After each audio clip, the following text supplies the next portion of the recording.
या बातमीपत्राचे प्रायोजक आहे Sulakshmi novelty cosmetic and imitation jewellery wholesale व रिटेलर्स। संपर्क संदीप फलके 9822921138।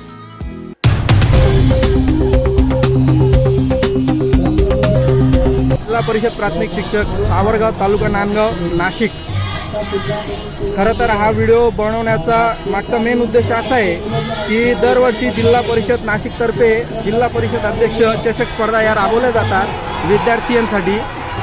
आणि आज मला खंत वाटते हा व्हिडिओ बनवण्यासाठी की आपल्या सर्वांना सांगू इच्छितो संपूर्ण महाराष्ट्राला की या नाशिकसारख्या प्रगत जिल्ह्यामध्ये कशा पद्धतीचा अन्याय एका दिव्यांग विद्यार्थिनीवर होतोय आणि कशा प्रकारे एक उपशिक्षणाधिकारी दर्जाचा अधिकारी एका शिक्षकाला धमकावण्याचं काम करतोय हे आज मी त्याला वाच्यता फोडू इच्छितो। माझ्यावर काय कारवाई करायची ती त्यांनी जरूर करावी त्यांच्या नियमावलीला, पण जो मी न्याय मागतोय तो न्याय आपण सर्वांकडून मला मिळेल अशी अपेक्षा बाळगतो। माझी नोकरी गेली तरी बेहत्तर, पण अशा अधिकाऱ्यांना धडा शिकवणं हे एका प्रामाणिक शिक्षकाचं काम आहे आणि त्या दिव्यांग विद्यार्थिनीला न्याय मिळवून देणं हे सुद्धा मी माझं आद्य कर्तव्य समजतो।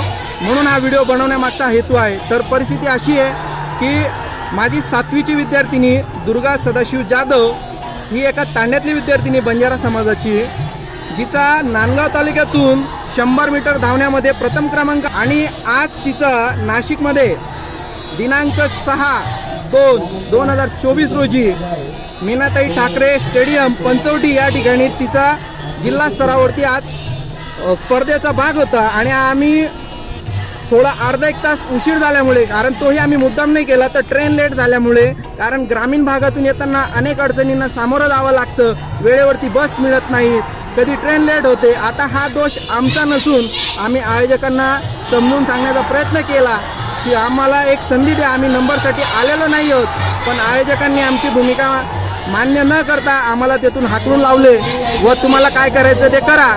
मग नंतर मी दाद मागण्यासाठी आमच्या तालुक्याचे गट शिक्षणाधिकारी प्रमोद चिंचोले साहेब यांना सुद्धा परिस्थिती सांगितली, तर ते मला उत्तर देतात की सुरगाण्याहून लोक येऊ शकतात तर नांदगावहून येऊ शकत नाही का। आता तुम्ही ठरवा नांदगावचं अंतर जास्त की सुरगाण्याचं अंतर जास्त, आणि प्रत्येक भागाची परिस्थिती वेगवेगळी असते। एक शिक्षक म्हणून माझ्या विद्यार्थिनीवर जो अन्याय होतोय त्याला मी वाच्यता फोडतोय, परंतु गट शिक्षणाधिकारी लेवलचा अधिकारी त्या ठिकाणी मुख गिळून गप्प बसतोय। आणि त्यानंतर मी उपशिक्षणाधिकारी कोळी साहेबांकडे गेलो दाद मागण्यास, तर त्यावेळेस त्यांनी माझी बाजू न ऐकून घेता उलट मला माझं नाव विचारताय, माझी शाळा विचारतायत आणि प्रथम तुमची चौकशी करावी लागेल अशा पद्धतीने मला दमदाटी करण्याचा ते प्रयत्न करत होते।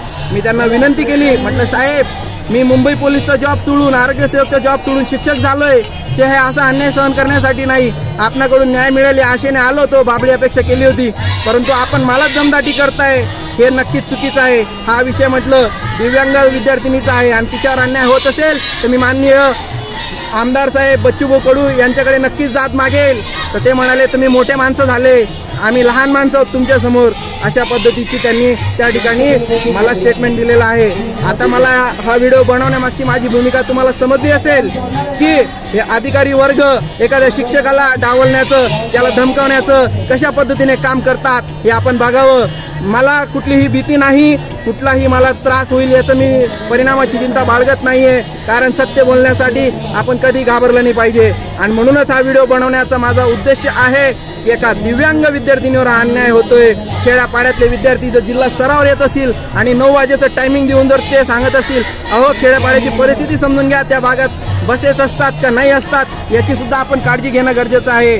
आणि उलट आपण अधिकारी झालात म्हणून उर्मट भाषा वापरणार, दमदाटी करणार, हे कोणत्या कायद्यात बसतं, हे कोणत्या संविधानात लिहिलेलं आहे हे पण मला सांगावं।